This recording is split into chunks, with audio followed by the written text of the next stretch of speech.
Breathe that in, because we're all about alchemy today. We're about shifting something. And something just happened in this room. You have the presence of an angel working you over. Feel what that feels like to allow it into your cells and into your bones right now. I'm so happy to be with you. Happy Easter. Welcome to Easter. We all know that Easter is a time when we gather together. We join together to eat chocolate eggs and jelly beans. Reverend Michael over at Agape is on stage right now somewhere quaking. Like, what? Yeah. She's representing me saying what? So let me clarify that. It is vegan, non-dairy, non-wheat, non-gluten, non-sugar chocolate eggs and jelly beans. But really, what is Easter? You know, sometimes we go through holidays and, you know, it's kind of sweet to take a moment and reflect, what is this? What does this mean, this time? The traditional Bible tells us that Easter is the time when the Son of God gave his life so that we could be saved. And then Jesus the Christ resurrected to come back and teach us the Word of God. The Metaphysical Bible Dictionary, written by Charles Fillmore, also co-founder of Unity, he described the resurrection as a raising up of our mind and body from sense to spiritual consciousness, a lifting up, a renewal of the mind that makes a complete transformation even of the physical self.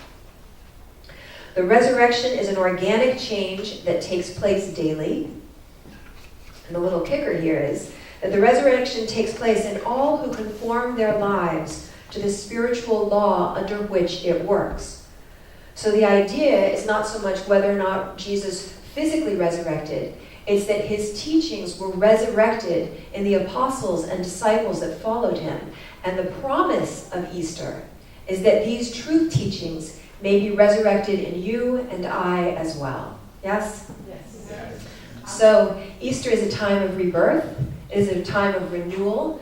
And the little tiny fine print that nobody tells you about is that this kind of total overhaul in consciousness, to the extent that it actually impacts your physical self, this total up-leveling usually comes on the heels of a dark night of the soul. I'm so sorry to be the bearer of bad news. But usually this kind of massive change comes after a loss that feels so great that one might wonder, well, can I ever recover from this one? You know?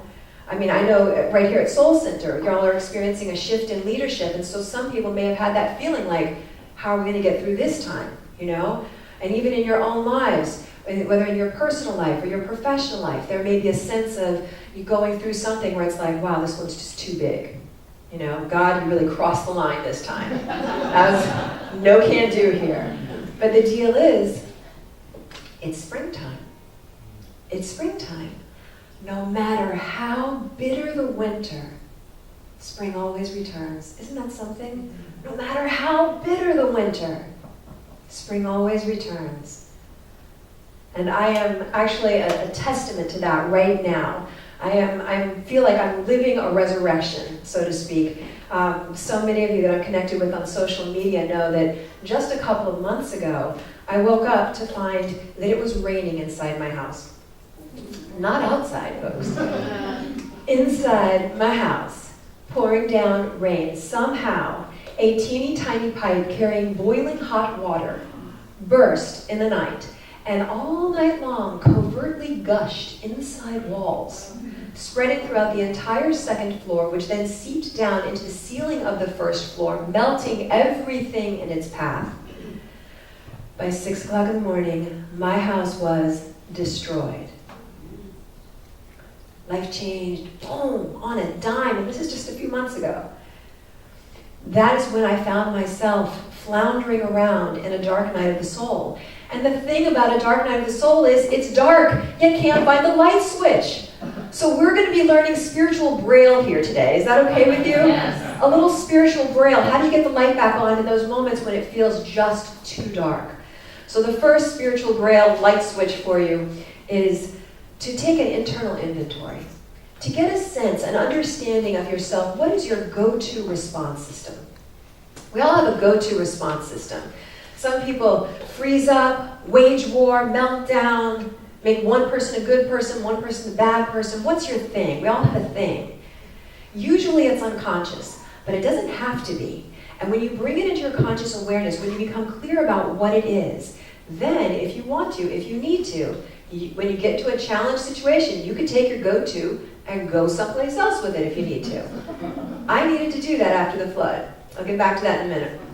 I have a girlfriend of mine. She said that she experienced her divorce proceedings from the ceiling of the attorney's office, the divorce attorney's office. In her case, the whole thing was just too much. She felt like she was kind of like floating around on top of the ceiling of the office. Kind of looking down, she could see herself seated in a chair down below. She saw the attorneys in their freshly pressed suits and shiny shoes, divvying up pieces of her life. And then she saw that man to whom she had given her youth and her beauty and her childbearing years to. And all of a sudden, this man who just woke up one day and decided, just not that into her anymore. Just not that into her. And in that moment, it was too much, so she dissociated. That was her go-to response. She just completely separated herself from the situation. Now, my usual go-to response is to kind of circle around, like a puppy dog does, and then curl up into a real tight ball and weep softly. That's my usual, go-to response to challenging situations. But on the morning of the flood, I couldn't do that because everything was soaking wet. Besides which, I immediately felt little hands clinging to the back of my nightrobe. So I did what any of you who have ever been in a childcare role instinctively know how to do. I made it fun. Wow, Rue, check it out. It's raining in our house. I actually said that. Okay, quick, go get every bucket, bowl, pot, and pan you can find and put it under all the places where the water's pouring in. Quick, go, go, go, go, go. Our go-to response was action. We were handling our business. I went and ran and grabbed every towel, every sheet, every cloth, every blanket I could find, and immediately tried saving one beloved item after the next. Just running from one beloved item to the next, trying to save that which was already ruined. Photo albums, legal documents, computers, television, blah, blah, blah. How many times have you done that in your life? How many times have you found yourself pushing and pushing so hard, efforting so much, trying to save something, whether it's a house or a job or a relationship, trying to save something when it's already over, when it's done. Let's do something. I really want to be alchemists today. I really would love for this to be our resurrection day, a day to change and shift things. So take a moment and do your own internal inventory and just notice, is there any area of your life where you're working too hard, efforting too much in a relationship, in a job, in a goal that you might have for yourself, in trying to get a man or a girl or whatever it is? Any area where you're efforting too much, and feel what it feels like on the exhalation. Just let it go. You can shake it out. Now I know some of you are like, well, I can let that go and that go, but that I do not let it go. Okay? But for our purposes, you can pick it all up on the way out if you want to, but for now, feel what it feels like to just let it go. Let it all go. To take all of the have to, the addiction of the have to. It has to be, he has to be my soulmate, she's got to be the one, it has to be that job, that role, that part. Can't be that diagnosis, has to be this, to take all of it off. I'm experiencing that right now. Just this past week, there was a school we were trying to get our child into. And I did this. Every single thing hinged on my child getting into this one school. We had missed all the deadlines because of the flood. But there's one school I needed him to get into. He didn't get into it. And it was like a death for me. That may sound really silly to you, but there were a lot of things that hinged on it, like where we were going to live and blah, blah, blah, blah.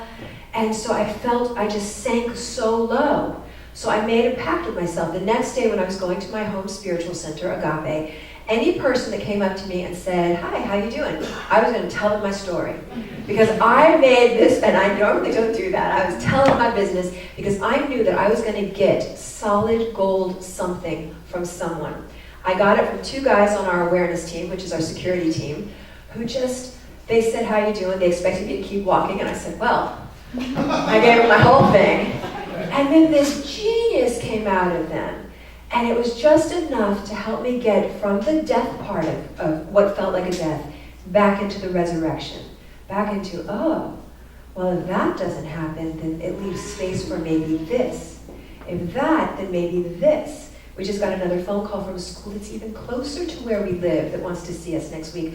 I don't know how this will unfold, but these are the light switches we want to have accessible and available to us, to take the have to off so that you can allow something bigger than our little ego-conscious mind running the ship, right? So once last time, think of whatever it is, if there's any area where you'd like to have more creativity, more flow, more abundance, more prosperity, and take any of the coulda, woulda, shoulda, have tos off of it.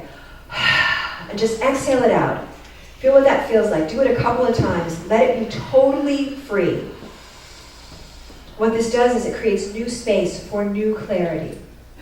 New space for new clarity to arise. That's your next light switch. To do whatever it takes to be open and available to your clarity. For my girlfriend going through the divorce, it took her 2 years for her clarity to come. It was 2 years after the time she was in that attorney's office. It was 2 years later when she found herself sitting poolside at a fabulous resort, drinking a lovely blueberry acai, power-building, immunity-boosting smoothie, alongside a very attractive, available, conscious, communicative, loving gentleman. It was then that her clarity showed up. And she realized that those years earlier, in that attorney's office, looking at that man who just suddenly decided he wasn't that into her, the truth of the matter is, at that point in their relationship, she just wasn't that into him anymore either. I mean, if we're going to be really honest, at that point in their relationship, just about everything about that man irritated her. His constant need to breathe every single day. Inhaling, exhaling, inhaling, drove her crazy. So when her new lover decided to go off and work out, she went up to their hotel suite and she sat herself down and she wrote her ex-husband a thank you note on the fabulous resort stationery. Thank you. Thank you for seeing what I couldn't see. Thank you for doing what I could not, would not do. Thank you for being courageous enough to set us free. May we be better apart than we could have ever been together. May all that was hurt and broken in the wake of our fearful, clinging egos be mended and fully healed now. May we go on to enjoy fresh new loves, and may we find value in our time shared together. Thank you for the dance. Wow. Wow. Who must you extend that kind of blessing to, that kind of grace? Even if he was wrong and you were right, even if she was wrong and you were right, even if it didn't end well, even if it, whatever. Who, what relationship, whether it's 5 minutes old or 5 decades old, what relationship would be so benefited by just blessing with grace, just blessing the whole thing with grace for yourself? Bring that person into your mind's eye right now. If there's somebody that could be so benefited from that kind of grace right now. And if you've got a whole Rolodex of folks, a list, alphabetical, chronological, however you want to do it, you can bring them all in. We'll make it like a car wash. We'll just keep rolling them through. Wash and rinse, wash and rinse. Peace and grace, peace and grace. Bring that being into your mind's eye right now, or those faces, and feel what it feels like to be the kind of person that can allow peace now. To be the kind of person that can allow grace now. Just to allow there to be peace and grace between both parties. No matter what it was, no matter how it ended, for yourself, you know this, for your life, for your prosperity, for your physical health, for your creativity, for your joy, to let it all go now. This is part of that unclenching. It's letting go. It's allowing. And what a perfect time. Let's even bring in Reverend Jeanette right now. She was the former leader here at Soul Center. And bring her into your mind's eye and feel what it feels like to be the kind of person to just bless her with so much peace, with so much joy, with so much prosperity, all needs met right where she is. Grateful for the time here, grateful for wherever she goes and whatever she continues doing. And notice as you're the kind of person that can have that sort of magnanimousness, I've learned this from Reverend Michael, man. I've seen so many times, times things happen where I'd be like, oh, let's cross that person off our list. Let's keep them out of here. We don't like them. And he has this heart that just lets everybody in, even after they've done stuff. Feel what it feels like to be so big, and to notice how your life continues to express that and reflect that. The people, places, circumstances, and experiences that you have start to reflect back to you at the level of this kind of consciousness. That's powerful, right? So that's the clarity that my girlfriend got. My clarity after the flood experience arrived at 8 o'clock at night on night number 1 of the flood. Because at 8 o'clock at night, I go downstairs, I sit on the far right corner of my couch, I put my feet up on the coffee table, and I watch TV. That's what I do. So at 8 o'clock at night, on the first night of the flood, I come downstairs. Yes, we've been told by all the professionals that we had to leave our place, but it's my place. Where do you expect me to go? So I come down, we had these big dehumidifier machines running all day long, so things look sort of dryish. So I'm like, whew, crazy day, glad it's all over with. Now I can get back to my life. So I go over to my couch. It had been a lake earlier that morning, but now it looks sort of dry. But I threw some beach towels over it, sat down, my tush only got slightly damp. I did notice immediately the faint funk smell of mold setting in. So I thought it was a little too early for the couch to be like infectious just yet, but still I wasn't going to sit there like that, clearly. So I went over and I got myself a little square of cloth about that big. I took that cloth, I put it over my mouth and nose so I wouldn't have to smell the noxious fumes I was sitting in, and I sat myself back down. It's 8 o'clock at night, and that's where I go and what I do. I put my feet up on the coffee table. As I did so, water spouted up through the seams, soaked my socks. Soaked socks, damn tush, I don't care, I'm watching TV.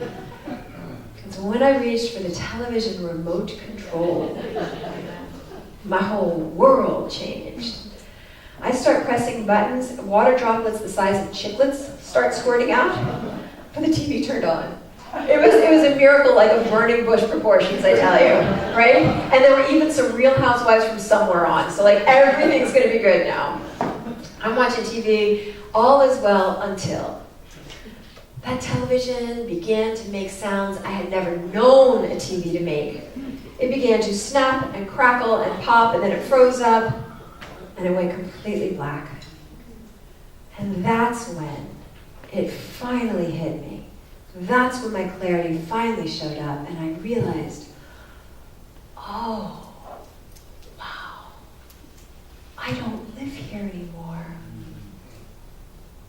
This place that has been home to me since my child was a baby, it's over. This whole time. I know you've had that moment at some point in your life where it's like, oh, I can't keep going on like I used to. I can't keep pretending. That person that used to be on the other side of the bed, they're not there anymore. Or that room down the hall where there used to be so much noise and things were breaking all the time. They grew up, they went off to college. They're not there anymore. That moment when I realized, oh, I gotta go. That was my clarity. That's a light switch that helps you get back towards the resurrection, towards the rebirth, right? The rebirth.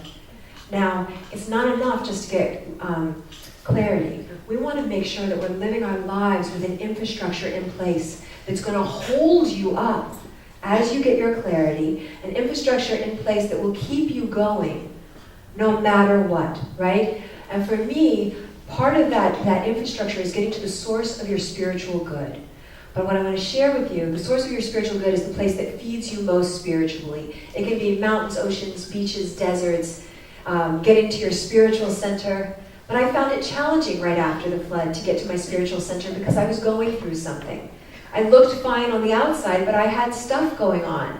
It's like there's life beneath the lip gloss, I felt like I needed to walk around with a sign like human being going through something. Man down, man down. But this is where it was so key for me to know my go-to response system, because my go-to is to curl up in a ball and hide away. And I let myself have that for a little while. But then at some point I had to take my go-to and go someplace else. I had to come over and say, all right, sweetheart, come on, baby. We're going to have to get you back out into the world now. Come on, hon. Come on. Come on, baby.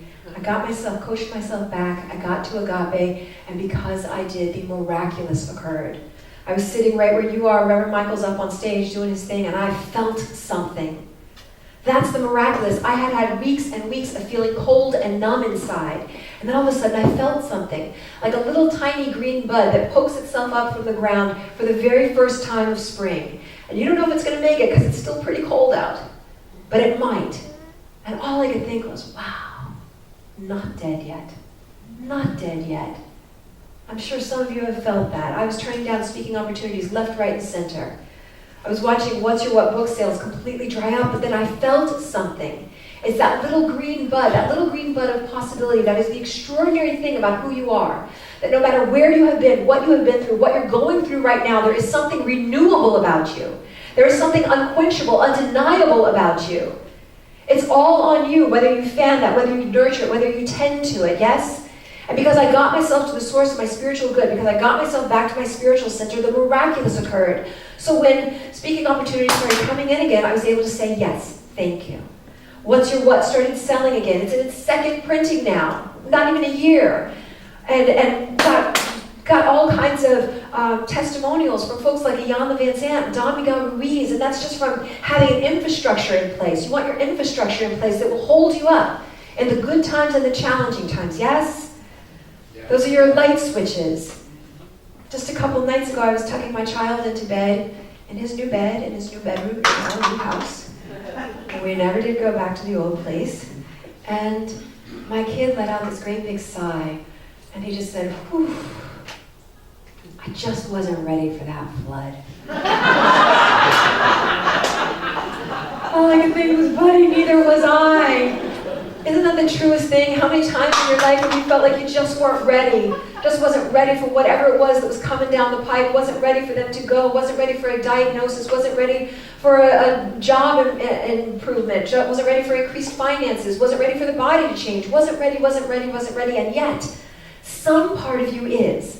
Some part of you is. It's the part of you that got you here today, and you got all of this loving, the beautiful music, and the meditation, and the fellowship, and the teachings. You want to know what that part is?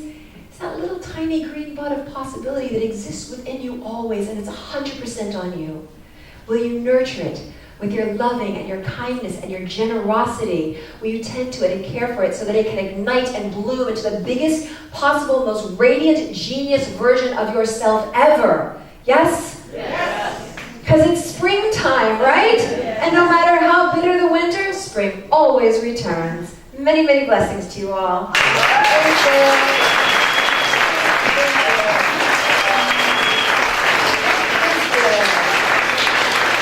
Thank you so much.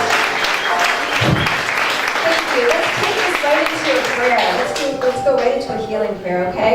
So go ahead and sit down. We'll keep the energy here and feel what it feels like to have activation in the air. You can place a hand over your belly, over your heart, wherever feels good. And breathe this energy into yourself. Breathe in renewal. Breathing in rebirth.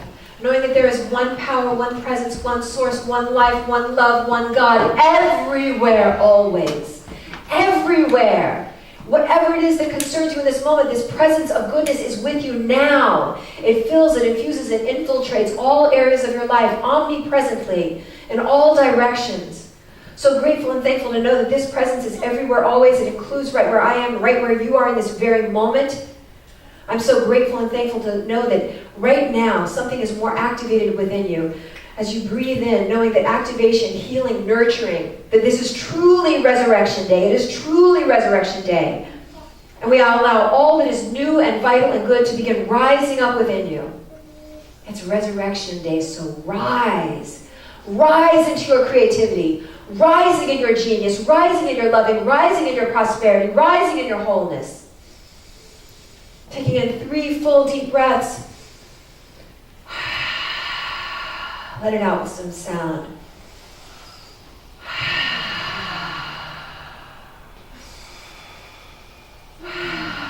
Fully activated, fully awake, fully alert, fully conscious, fully blossoming into your very life. Allowing it to be so, we say, and so it is.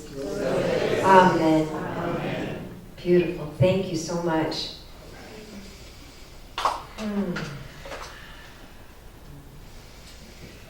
Is this our conscious giving time? Great.